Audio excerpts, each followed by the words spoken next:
Welcome to Shukla study point. आप सभी का स्वागत है आपके अपने YouTube channel Shukla study point में। मैं शिवम शुक्ला आप सभी दोस्तों का हार्दिक स्वागत करता हूं।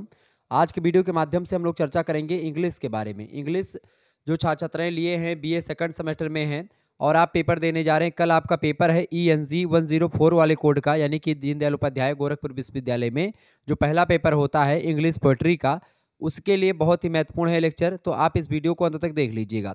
इंग्लिश बीए सेकंड सेमेस्टर के छात्र छात्राओं के लिए ये बहुत ही महत्वपूर्ण प्रश्न है जो कि आपकी परीक्षा में आ सकते हैं। ओके, इंग्लिश पोएट्री 1 ये पेपर आपका कल लगा हुआ है और इंग्लिश पोएट्री पेपर 2 ये एक प्रकार से परसों लगा हुआ होगा। तो दोनों के बारे में मैं प्रयास करूंगा।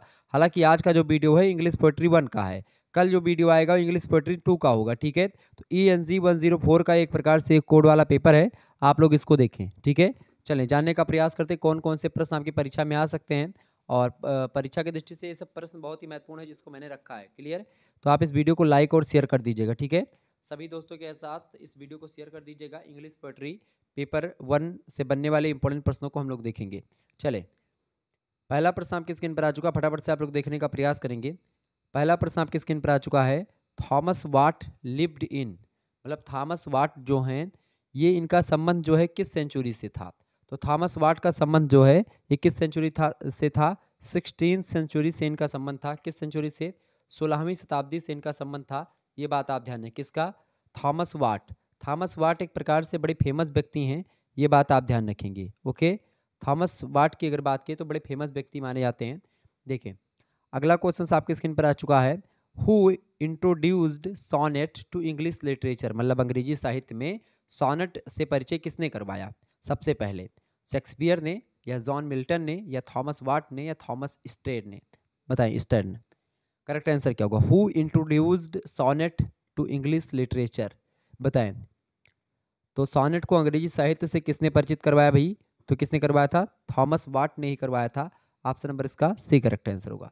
अगला प्रश्न आपसे बन सकता है, the Italian sonnet falls in, मतलब इटालियन सोनेट जो है निम्न में आता है, किस में आता है? इटालियन सोनेट जो है किस में आता है, बताएं। The Italian sonnet falls in, मतलब इसके कितने पार्ट हैं या ये कितने भागों में मिलता है? तो ये 2 पार्ट्स इसके होते हैं। ठीक है, ऑप्शन नंबर इसका बी करेक्ट आंसर होगा। अगला प्रश्न है, an English sonnet has, an English sonnet has, एक अंग्रेजी सोनेट में क्या होता है? एक अंग्रेजी सोनेट में क्या होता है? एक अंग्रेजी सोनेट में जो होता है वो क्या होता है भैया? एक अंग्रेजी सोनेट में 3 जो है क्वाट्रेंट्स एंड अ फाइनल कपलेट, यानी कि इसका सी ऑप्शन करेक्ट आंसर हो जाएगा।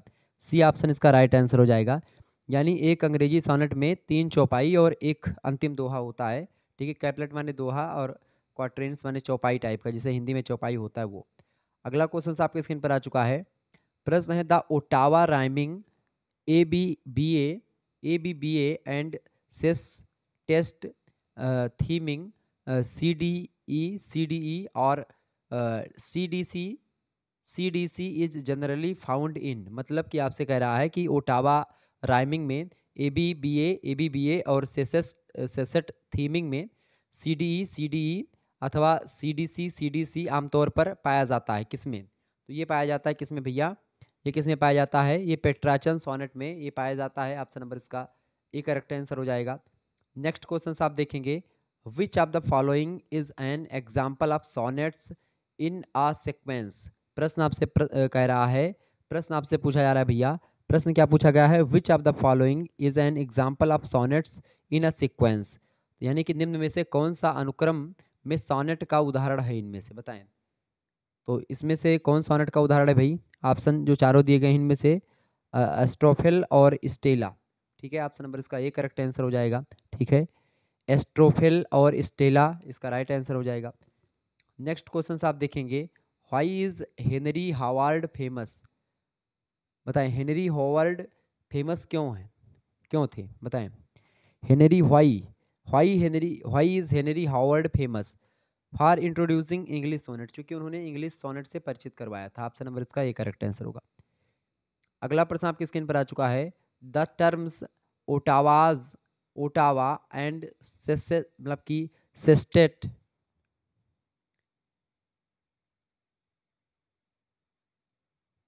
The terms octave and sestet are applied to, बताएं। प्रश्न इसका करेक्ट आंसर क्या हो जाएगा? फटाफट से आप लोग बताने का प्रयास करेंगे। ये टर्म्स जो है किसके लिए प्रयोग करते हैं या किसके लिए अप्लाई करते हैं? तो शेक्सपियरियन सोनेट के लिए इसका प्रयोग करते हैं। ए ऑप्शन इसका राइट आंसर होगा। अगला प्रश्न आपकी स्क्रीन पर आ चुका है। An elegies poem of, an elegies poem of बताएं। यानी कि एक जो शोक गीत कविता होती है, एल्गी माने शोक गीत कविता, तो एक शोक गीत कविता जो होती है किस प्रकार की कविता होती है? तो ये होती है सीरियस म्यूजिक, सीरियस म्यूजिंग और of lament for person, for a person और पर्सन्स, मतलब कि ये किसी व्यक्ति या व्यक्तियों के लिए गंभीर चिंतन या विलाप की कविता होती है, ठीक है, शोक गीत कविता। तो ऑप्शन नंबर इसका ए करेक्ट आंसर होगा, ठीक है। आगे बढ़ते हैं। अगला प्रश्न आपकी स्क्रीन पर आ चुका है, फटाफट से आप लोग देखने का प्रयास करेंगे। वीडियो को लाइक और चैनल पर अगर नए हैं तो सब्सक्राइब जरूर कर दीजिएगा। अगला प्रश्न आपकी स्क्रीन पर आ चुका है। The ballad written by John Keats is, यानी इनमें से कौन जॉन कीट्स के द्वारा लिखा गया एक प्रकार से बैलेड है? बैलेड का मतलब क्या होता है? एक गीत टाइप का होता है बैलेड, ठीक है, गाथा गीत या गीत। तो बताएं, फटाफट से आप लोग बताने का प्रयास करेंगे। तो बैलेड क्या होता है? ये नरेटेड इन वर्स होता है, ये बात आप ध्यान रखेंगे। Ballad is tale narrated in verse, clear? ये बताएं। The ballad written by John Keats is, तो इनमें से कौन सा बैलेड जॉन कीट्स के द्वारा लिखा गया है? तो ही belle dame sans merci, option number इसका सा करेक्ट आंसर होगा, सी ऑप्शन। नेक्स्ट क्वेश्चन आप देखेंगे। The ballad written by Tennyson was, Richard Tennyson ने कौन सा बैलेड इनमें से लिखा है? तो टेनिसन का बैलेड कौन सा इनमें से भाई? लेडी ऑफ सालोट, यानी सालोट की महिला, option number lady of Shalott, option number इसका डी करेक्ट आंसर होगा। अगला प्रश्न, epic is also called, epic is also called, epic को जाना जाता है, एपिक को हेरोइक पोएम के नाम से जानते हैं, ऑप्शन नंबर इसका बी करेक्ट आंसर होगा। नेक्स्ट क्वेश्चन आप देखेंगे। The ancient Greek epic Iliad was written by, यानी कि जो सबसे प्राचीन एपिक है, ठीक है, इसको एपिक है इलियड, उसको किसने लिखा है? इलियड को लिखा है होमर ने। इलियड और ओडिसी दोनों पुस्तकें होमर की हैं। अगला प्रश्न, द ओडिसी, प्रश्न है अगला, the Odyssey is written by, Odyssey किसने लिखी है? तो ओडिसी लिखी है होमर ने, ऑप्शन नंबर इसका सी करेक्ट आंसर होगा। इलियड और ओडिसी दोनों इसी की है। अगला प्रश्न, the earliest epic in English is, बताएं, यानी प्राचीन जो है एपिक अंग्रेजी में कौन सा इनमें से? फटाफट से आप बताने का प्रयास करेंगे। करेक्ट आंसर क्या हो जाएगा इसका? द अर्लीस्ट, यानी कि the earliest epic in English is, तो आपका हो जाएगा बियोवुल्फ, ऑप्शन नंबर इसका ए करेक्ट आंसर होगा। अगला क्वेश्चन आपके स्क्रीन पर आ चुका है। Paradise lost the greatest epic of John Milton was published, यानी जो जॉन मिल्टन का महानतम एपिक है पैराडाइज लॉस्ट, उसका प्रकाशन कब हुआ? तो उसका प्रकाशन कब हुआ था भाई? फटाफट से आप लोग बताने के प्रयास करेंगे।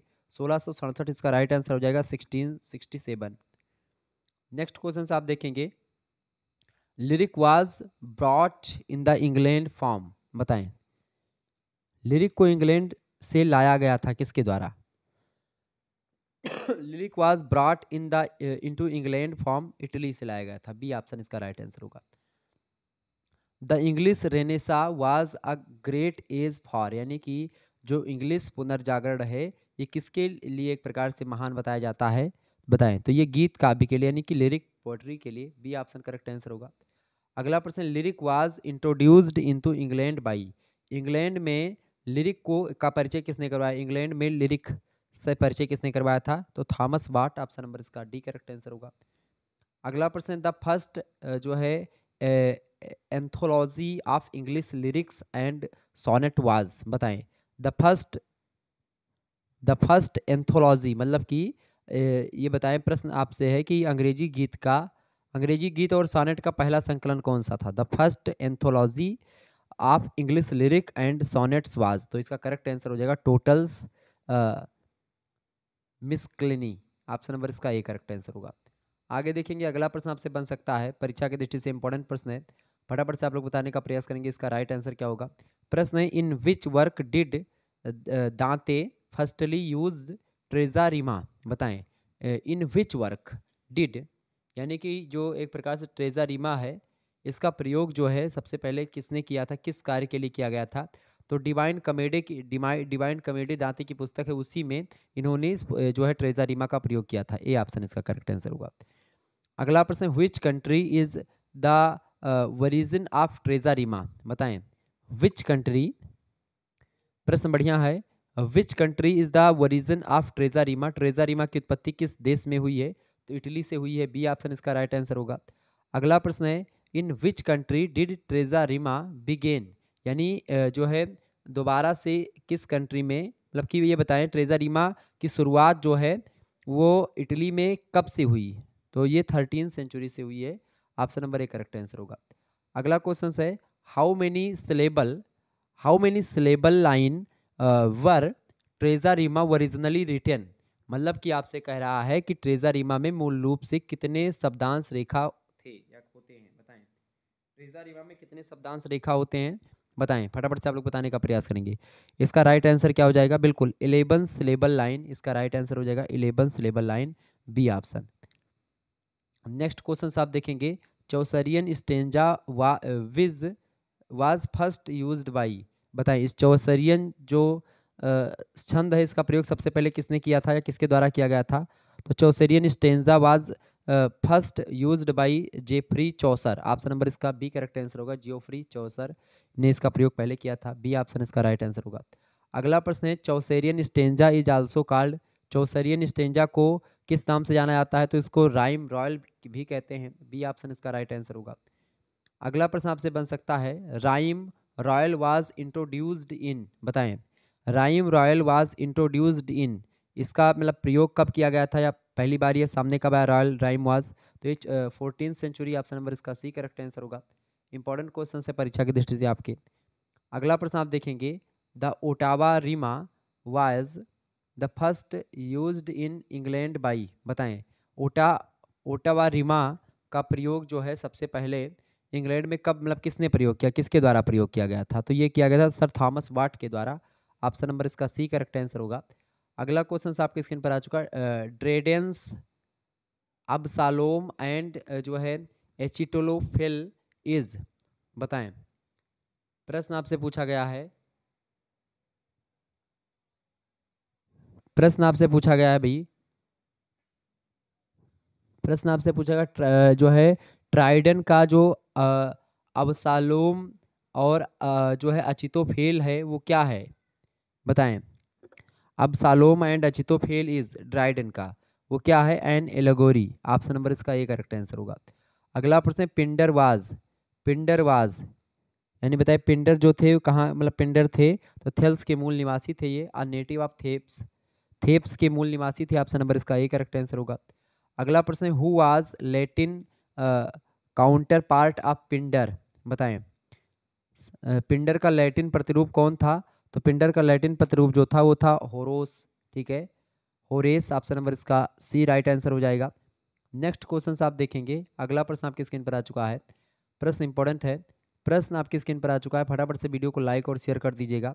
चलें, प्रश्न है, हु यूज्ड स्पेंसेरी, मतलब कि Spencerian stanza after Spencer's death? यानी कि स्पेंसर की मृत्यु के बाद या उनकी मृत्यु के बाद स्पेंसरियन स्टेंजा का प्रयोग किसने किया था? जॉन मिल्टन ने, शेक्सपियर ने, या जो है सेली ने, या नन ऑफ द एबव, किसी ने नहीं इनमें से? बताएं, तो who used Spenserian stanza after Spencer's death?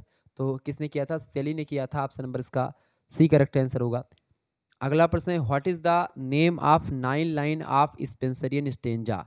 बताएं, व्हाट इज द नेम, यानी जो है 9 लाइन ऑफ स्पेंसरियन स्टेंजा, 9 जो 9 लाइन का जो स्पेंसरियन स्टेंजा है इसको किस नाम से जानते हैं?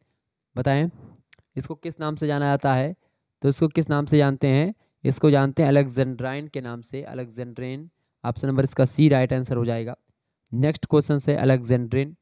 अगला प्रश्न आपके स्क्रीन पर आ चुका है, प्रश्न है, who loved Spenserian stanza most? बताएं, मतलब कि स्पेंसरियन स्टेंजा को कौन पसंद करते हैं या कौन ज़्यादा एक प्रकार से प्रयोग में लाते हैं? तो who loved Spenserian stanza most कौन से कवि? तो पोएट्स ऑफ रोमांटिक एज, यानी जो रोमांटिक एज के कवि हैं वो ज़्यादा पसंद करते हैं स्पेंसरियन स्टेंजा का प्रयोग करना, option number B right answer होगा इसका। अगला प्रश्न आपकी स्क्रीन पर आ चुका है, the final line in stanza has a break on pause called? बताएं, प्रश्न बड़ा ही जबरदस्त है, प्रश्न आपसे पूछा जा रहा है, the final line in stanza has a break on pause called, यानी कि छंद में अंतिम पंक्ति पर विराम कहा गया है। तो ये जो है इसमें चौसर को कहा गया। Option number B correct answer होगा चौसरा। ठीक है, नेक्स्ट क्वेश्चन आपके स्क्रीन पर आ चुका है। How many feets are there in alexandrine, यानी कि अलेक्जेंड्रिन में कितने फीट्स होते हैं। तो अलेक्जेंड्रिन में कितने फीट्स होते हैं, 6 फीट होते हैं। बी ऑप्शन इसका राइट आंसर होगा। अगला प्रश्न है what is the rhyming scheme of Spenserian stanza, बताएं। प्रश्न बहुत ही महत्वपूर्ण है। What is the rhyming scheme of Spenserian stanza, बताएं। कितने एक प्रकार से हाउ मेनी, प्रश्न क्या है, what is the rhyming scheme. Rhyming scheme जो है मतलब राइमिंग स्कीम ऑफ स्पेरियन स्टेंजा में कौन सी राइमिंग स्कीम होती है। तो इसमें होती है आपकी ए बी सी और B C, A B B C. ठीक है, ए बी सी ये जो होता है स्पेंसरियन स्टेंजा की स्कीम राइमिंग स्कीम होती है। ठीक है, ऑप्शन नंबर इसका बी करेक्ट आंसर होगा। राइमिंग स्कीम जानते हैं क्या होता है, जैसे हिंदी में आपका होता है मंगल भवन मंगल हारी, तो वहाँ पर हारी मिल गया आपका। ठीक है, जैसे कि मात्रा का जो एक प्रकार से मेल होता है। ठीक है, जैसे आपने देखा हारी हिंदी में। ठीक है, अब हारी पे डबल मात्रा, तो यहाँ पर आपका ये हो गया गुरु और यहाँ पर भी गुरु हो गया। ठीक है, तो ये 4 मात्राएं हो गई। तो ऐसे ही यहाँ पर ये चलता है ए बी बी सी। ठीक है, तो यहाँ पर राइमिंग स्कीम जो है स्पेंसरियन स्टेंजा की कौन सी है, ए बी और बी सी। ठीक है, आगे देखेंगे। अगला प्रश्न है how many lines does a Spenserian stanza consist of. प्रश्न बढ़िया है, आपसे पूछा जा रहा है, फटाफट से आप लोग बताने का प्रयास करेंगे।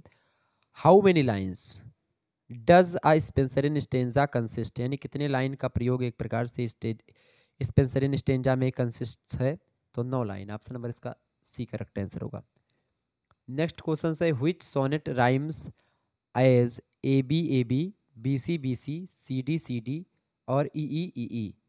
ये एक प्रकार से किस में प्रयोग करते हैं, ए बी सी मतलब सी डी। ठीक है, ये किस में प्रयोग होता है, ये स्पेंसरियन सोनेट में प्रयोग होता है। सी ऑप्शन इसका करेक्ट आंसर होगा। बहुत ही महत्वपूर्ण प्रश्न है, ध्यान रखेंगे। अगला प्रश्न आपकी स्क्रीन पर आज प्रश्न पूछा जा सकता है हु फर्स्ट यूज्ड ट्रेज़ारिमा। ट्रेज़ारिमा का प्रयोग सबसे पहले किसने किया था, तो दांते ने किया था डिवाइन कॉमेडी में। ठीक है, option number B correct answer होगा। अगला प्रश्न है how many lines are there in terza rima. Terza rima में कितनी लाइन होती हैं, तो 3 लाइन होती हैं। ए ऑप्शन करेक्ट आंसर होगा। अगला क्वेश्चन है what is the chain rhyme in terza rima, यानी कि कौन सी श्रृंखला होती है इसमें। ठीक है, बताएं कौन सी श्रृंखला होती है इसमें, इस राइम में ट्रेज़ारिमा में, बताएं इनमें से। तो इनमें से श्रृंखला होती है बी सी डी सी और डी ई डी, ये वाली होती है। सी ऑप्शन करेक्ट आंसर हो जाएगा इसका। अगला प्रश्न आपके स्क्रीन पर आ चुका है what is the sestet rhyming of terza rima, बताएं। ट्रेज़ारिमा का जो सीसेट होता है, बताएं ट्रेज़ारिमा की सीसेट लय क्या है।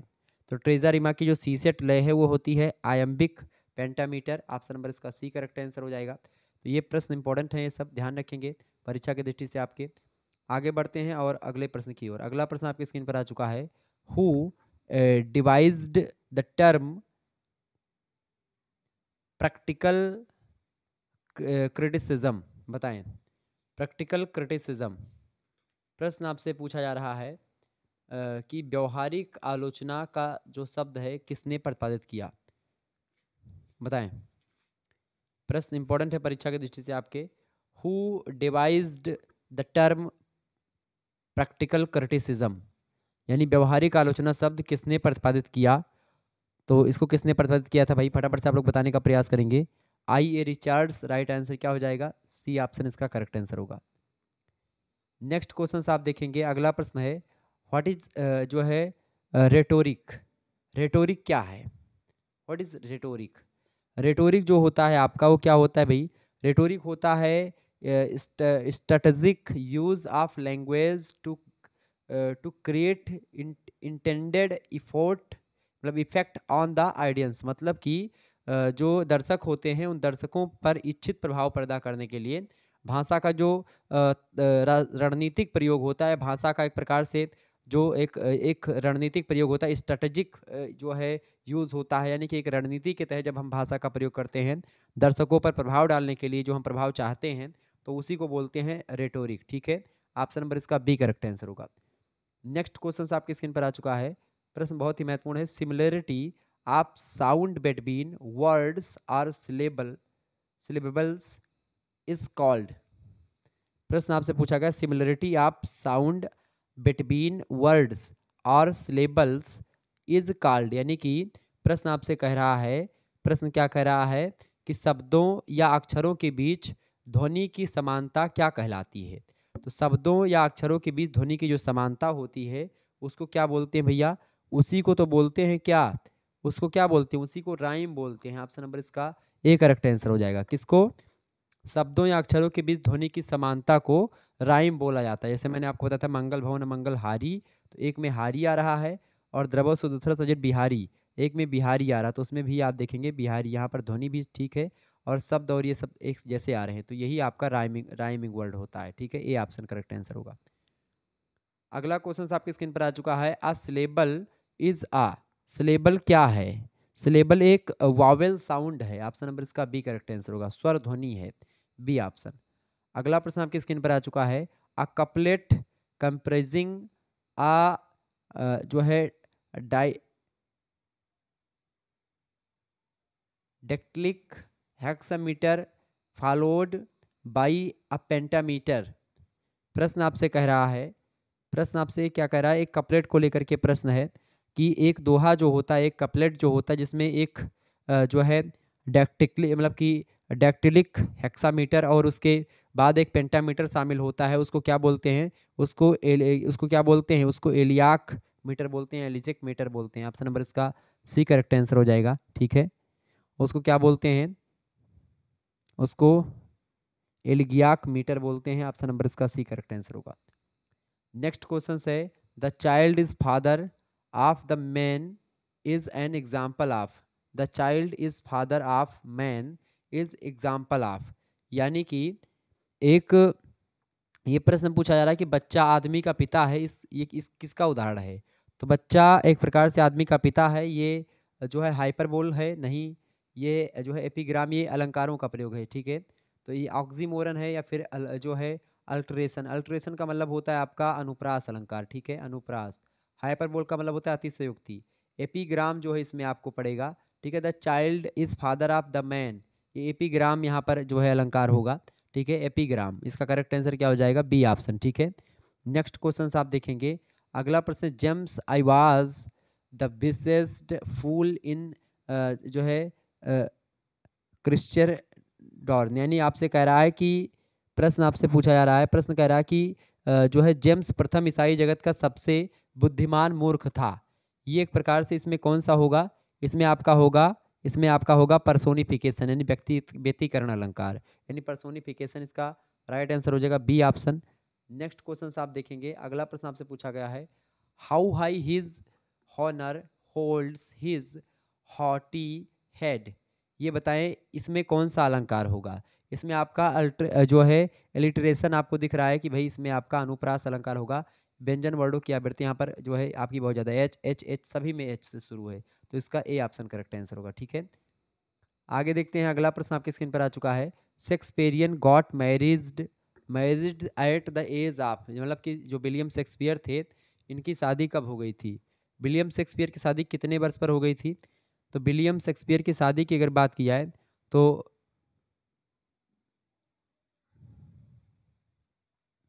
विलियम शेक्सपियर की शादी कब हो गई थी, विलियम शेक्सपियर की एक प्रकार से जन्म कब हुआ था, 1564 में इनका जन्म हुआ था। इनकी शादी किससे हुई थी, एनी एनी हैथने से इनकी शादी हुई थी, और एक प्रकार से इनकी शादी 18 वर्ष की एज के जब ये थे तब हो गई थी। ऑप्शन नंबर इसका एक करेक्ट आंसर होगा। ठीक है, नेक्स्ट प्रश्न है, Anne Hathaway was, Anne Hathaway थी, Anne Hathaway the wife of Shakespeare, ये शेक्सपियर की पत्नी थी। ऑप्शन नंबर इसका आ करेक्ट आंसर होगा। आगे देखते हैं। अगला प्रश्न आपकी स्क्रीन पर आ चुका है, फटाफट से आप लोग देखने का प्रयास करेंगे। शेक्सपियर्स ड्रामेटिक कैरियर कवर्स रफली अ पीरियड ऑफ, बताएं। प्रश्न बड़ा अच्छा है कि शेक्सपियर का नाटकीय करियर शेक्सपियर का नाटकीय कैरियर लगभग एक अवधि तक फैला, कितने वर्ष तक? तो शेक्सपियर का जो नाटकीय कैरियर रहा है ये लगभग 20 वर्षों तक फैला। ऑप्शन नंबर इसका डी करेक्ट आंसर होगा। अगला प्रश्न, Shakespeare bot his house, Shakespeare ने घर खरीदा था कब? शेक्सपियर ने नया घर कब खरीदा? तो शेक्सपियर ने नया घर खरीदा था भैया 1597 में। ठीक है, ऑप्शन नंबर इसका सी करेक्ट आंसर होगा। अगला प्रश्न, the name of the house he bought was, यानी जो शेक्सपियर ने घर खरीदा था उसका क्या नाम था? उसका नाम था न्यू प्लेस। ऑप्शन नंबर इसका बी करेक्ट आंसर होगा, नया महल।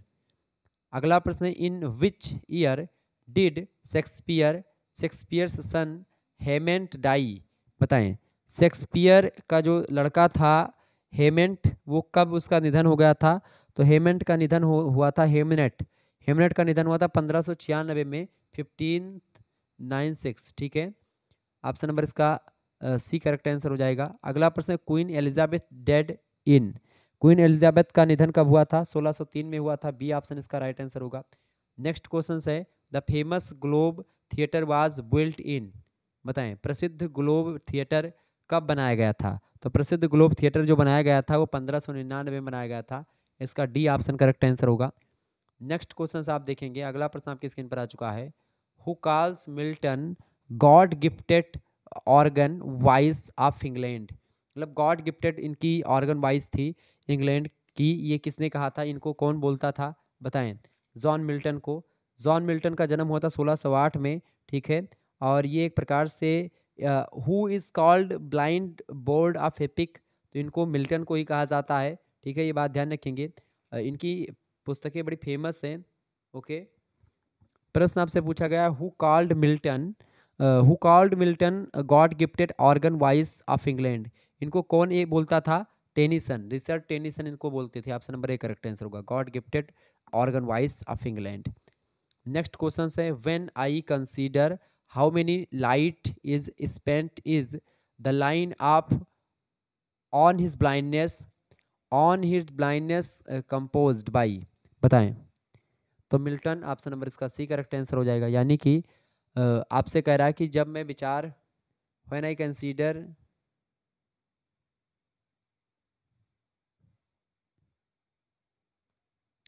जब मैं विचार करता हूँ कि मेरी रोशनी कैसे खर्च होती है, तो एक ये अंधापन की पंक्ति किसके द्वारा रचित है? तो ये ऑन हिज ब्लाइंडनेस जो रचना है ये जॉन मिल्टन की है। ऑप्शन नंबर इसका सी करेक्ट आंसर होगा। अगला प्रश्न है, but patience to prevent is taken form, बताएं इसका करेक्ट आंसर क्या हो जाएगा? बट मतलब पेशेंस यानी जो धैर्य होता है वो स्थिर होता है, इज टेकन फॉर्म ये किससे लिया गया है? मिल्टन्स के रचना ऑन हिज ब्राइटनेस से धैर्य दिया गया है। ए ऑप्शन करेक्ट आंसर होगा। अगला प्रश्न है, the Petrarchan fori was later used by, Petrarchan फारी का उपयोग बाद में किया गया, किसके द्वारा? पेट्रार्चन फारी का प्रयोग बाद में किसके द्वारा किया गया? शेक्सपियर के द्वारा। ए ऑप्शन राइट आंसर होगा इसका। अगला प्रश्न आपकी स्क्रीन पर आ चुका है, फटाफट से आप लोग देखने का प्रयास करेंगे। John Milton dead in the year, John Milton का निधन कब हुआ था? 1674 यानी कि 1674 में इनका निधन हुआ था। ऑप्शन नंबर इसका बी करेक्ट आंसर हो जाएगा। नेक्स्ट क्वेश्चन आप देखेंगे, मिल्टन जो है स्टडीज एट, मिल्टन की जो स्टडी हुई है कहाँ से हुई है? तो क्राइस्ट कॉलेज कैम्ब्रिज से इनकी जो है पढ़ाई हुई। Option number B right answer हो जाएगा। अगला प्रश्न आपकी स्क्रीन पर आ चुका है, in which year did Milton take his BA, मतलब कि इन्होंने बीए के लिए कब प्रवेश लिया था? 1629 में बीए के लिए प्रवेश लिया था। नेक्स्ट क्वेश्चन है, in which year did Milton get BA, यानी कि उन्होंने बीए की डिग्री कब प्राप्त करी थी? तो 1632 में बीए की डिग्री प्राप्त करी थी। सी ऑप्शन इसका राइट आंसर होगा। आगे देखेंगे, अगला प्रश्न आपकी स्क्रीन पर आ चुका है, when was Alexander Pope born, यानी अलेक्जेंडर पोप जो थे इनका जन्म कब हुआ था? अलेक्जेंडर पोप का जन्म 1688 में हुआ था, मृत्यु 1744 में, यानी कि 1688 में जन्म लिए, 1744 में इनकी मृत्यु हो गई थी अलेक्जेंडर पोप की। ये बात आप ध्यान रखेंगे। ओके, तो इनका इसका करेक्ट आंसर क्या हो जाएगा? ए ऑप्शन, इनका जन्म 1688 में हुआ था। ओके, नेक्स्ट क्वेश्चन आप देखेंगे, when was Alexander pope dead, इनकी मृत्यु कब हुई थी? 1744 में इनकी मृत्यु होती है। कब? 1744 में। ऑप्शन नंबर इसका बी करेक्ट आंसर होगा। आगे देखिएगा, अगला प्रश्न आपकी स्क्रीन पर आ चुका है, फटाफट से आप लोग देखने का प्रयास करेंगे। इंपॉर्टेंट प्रश्न है, which disease affected Alexander Pope. Alexander pope जो है ये किस बीमारी से ग्रसित हो गए थे? तो ये ट्यूबरक्लोसिस ऑफ द बोन यानी हड्डी में टीबी हो गई थी इनके। ऑप्शन नंबर इसका ए करेक्ट आंसर होगा। नेक्स्ट क्वेश्चन है, who is the second most coated writer in the English language after Shakespeare. मतलब शेक्सपियर के बाद दूसरा सर्वाधिक जो उत्कृष्ट लेखक हुआ है इंग्लिश लिटरेचर में, इंग्लिश लैंग्वेज में, वो कौन हुआ है? तो वो अलेक्जेंडर पोप हुए हैं। ठीक है, ऑप्शन नंबर इसका सी करेक्ट आंसर हो जाएगा अलेक्जेंडर पोप। नेक्स्ट क्वेश्चन है, who said about Alexander Pope, if Pope be not a poet where is true poetry to be found. बताएं, who said about Alexander Pope, Alexander Pope के बारे में किसने ये कहा था कि it Pope be not a poet where is true poetry to be found. ये किसने कहा था अलेक्जेंडर पोप के बारे में कि यदि पोप कभी नहीं होंगे तो सच्ची कविता कहाँ मिलेगी? ये किसने कहा था? ये डॉक्टर जॉनसन ने कहा था कि अगर पोप जो होंगे, पोप अगर जो है यदि पोप कभी नहीं होते तो सच्ची कविता, मतलब अगर नहीं होते या नहीं होंगे तो सच्ची कविता कहाँ मिलेगी, ऐसा डॉक्टर जॉनसन का कहना था। डी ऑप्शन राइट आंसर होगा। और लास्ट प्रश्न इस वीडियो का प्रश्न है, where was Alexander Pope born. Alexander Pope का जन्म जो है वो कहाँ पर हुआ था? वेयर वाज, बताएं कहाँ पर इनका जन्म हुआ था? भाई लंदन में इनका जन्म हुआ था। ऑप्शन नंबर इसका एक करेक्ट आंसर हो जाएगा। ये बहुत ही महत्वपूर्ण प्रश्न आपकी परीक्षा की दृष्टि से आ चुका है, ये बात आप ध्यान रखेंगे। ओके,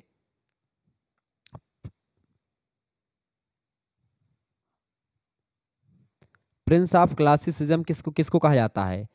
प्रिंस ऑफ क्लासिसिज्म किसको कहते हैं? अलेक्जेंडर पोप को कहते हैं। प्रोफेसर एटन ने इसको कहा, मतलब प्रोफेसर एटन ने अलेक्जेंडर पोप को प्रिंस ऑफ क्लासिसिज्म कहा था। ठीक है, ये बात आप ध्यान रखेंगे। तो ये भी प्रश्न आपका आ सकता है। तो मिलते हैं फिर नेक्स्ट वीडियो में, तब तक के लिए जय हिंद जय भारत। आप सभी का बहुत बहुत धन्यवाद। हमारे साथ जुड़ने के लिए इसी प्रकार से अपना प्यार हमेशा बनाए रखेंगे। वीडियो को लाइक और चैनल को सब्सक्राइब कर दीजिएगा, बड़ी मेहनत के बाद में ये वीडियो मैंने बनाई है। ठीक है, ध्यान रखेंगे। चलिए फिर वीडियो को लाइक और शेयर कर दीजिएगा सभी दोस्तों के साथ अपने फटाफट से। धन्यवाद, मिलते हैं नेक्स्ट वीडियो में। Good night, I love you.